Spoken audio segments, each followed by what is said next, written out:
Rick Without the K James presents In My Opinion Podcast.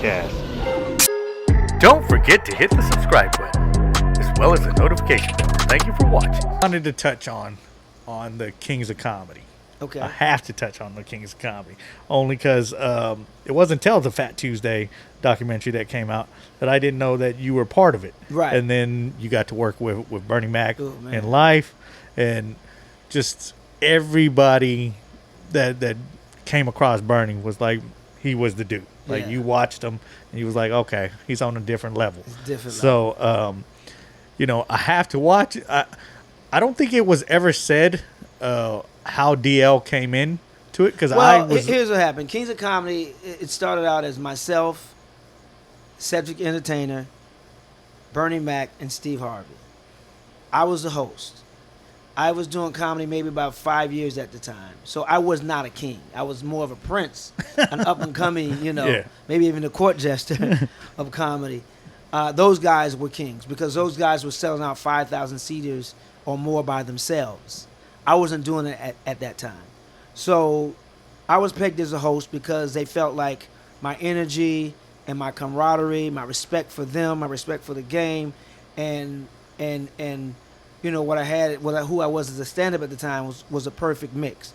So they decided, along with Walter Latham, who created the Kings of Comedy, executive producer, creator, thought I would be the best person to host that tour because I was doing the hottest night in the country, Fat Tuesdays. So I was dealing with all these personalities and egos every Tuesday. So it was easy for me to manage, the egos or personalities, on the tour. And know that it wasn't about me. It's about those three guys. So I did it for the first year. We did 52 shows. And then I left the tour voluntarily. You did 52 shows? Yeah. I left the tour voluntarily because... How far before the filming in North Carolina, right? That right. was the movie. So How far 52 before shows that? we did from December 97 to December 98, right? And I left... I announced it on BET Tonight with Tavis Smiley that I was leaving the tour because I wanted to get to the gym, meaning the comedy clubs, and build an act. I had jokes, but I didn't have an act. I had an act, but it wasn't. But I learned so much on that tour. I grew up on that tour, and I wanted to become like those three, and have a solid, 30, 40, 50, hour. So because by that time, all three of them have been in comedy 10, 15 years, right? more, like 15, 20. Oh. So that's what I said. To label me as a king of comedy with those would have not been right. So when I left, they added D.L. Hughley. D.L. Hughley had the show on ABC, which was great because he fit perfectly with those guys. Plus he brought in a crossover audience, and he deserved to be on that tour. So they brought D.L. on, and they moved Steve to hosting because Steve's an excellent host, and that's how that version of the Kings of Comedy was started. Did you get the Kings of Comedy off of the Def Comedy Jam appearance?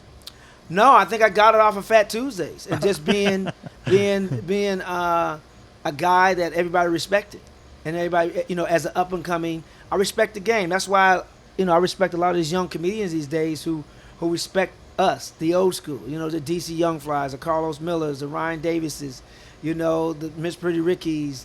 They respect. The people who came before them. Like I respect the people who came before me. Sometimes you get generational, and the new generation don't respect the old generation. But I respect the game, and I think they knew how much I respected the game, so that's how I became the host. Plus, I was funny as a motherfucker. You go. Just call it what it was. No. You must have missed not being on tour, though. That must have... No, I didn't. I didn't miss not being on tour because I was doing, 10, 15 minutes? Whereas in the comedy clubs, I was doing 45 to an hour. Wow. So working on my set. I mean, yes, I'm making less money, but it wasn't about money. It was about growing as a comedian and becoming and going from being a comic to a comedian. When I started the Kings of Comedy, I was a comic. When I came off that tour and went into the clubs, I was becoming a comedian. I see your face. You're trying to wonder what's the difference. No. A comic says funny things. A comedian make things funny. Oh, there you go. No. And I've watched those guys for 52 shows, and I've watched that same set they did every night, and I laughed every time because they were comedians and the way they told the story, the way I knew what punchline was coming, but I still laughed because those are kings. That's what kings do. Those crowds must have been insane. Oh, we did arenas, theaters and arenas, insane.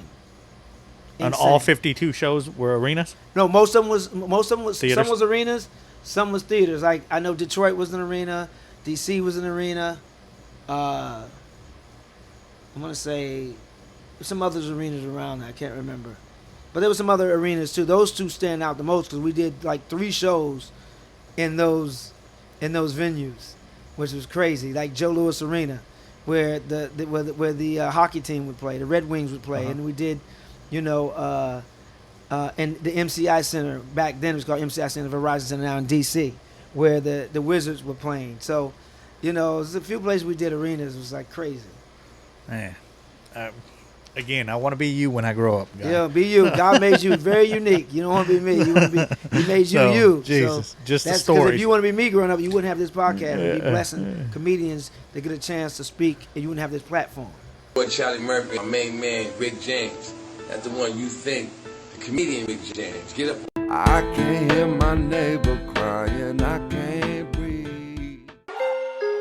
Don't forget to hit the subscribe button, as well as the notification bell. Thank you for watching.